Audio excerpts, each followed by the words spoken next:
বলছি তোমরা কোথায় যাচ্ছ অটো করে?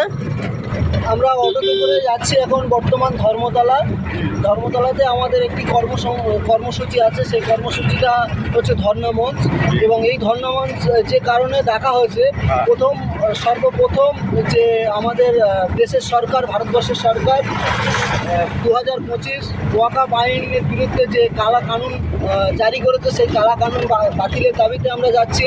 দ্বিতীয় কথা, সারা দেশব্যাপী যে বাংলা ভাষা বলার জন্য বাংলাদেশি বলে দাগিয়ে দিয়ে তাদেরকে মারধর করা হচ্ছে, সেই প্রতিবাদেও আমরা আজকে কলকাতা ধর্মতলাতে এক জায়গায় হচ্ছে, সেখানে একটা ধর্ণামঞ্চ করা হচ্ছে।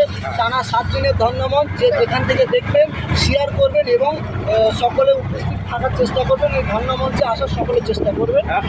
বলছি কার জায়গায় যাচ্ছ তোমরা? আমরা যাচ্ছি আমরা নওশাদ ঘাট ডাকে যাচ্ছি। আমাদের প্রিয় বিধায়ক, শহরের বিধায়ক মোহাম্মদ নওশাদ সিদ্দিকী মহাশয়ের ডাকে আমরা সেখানে যাচ্ছি। ধন্যবাদ।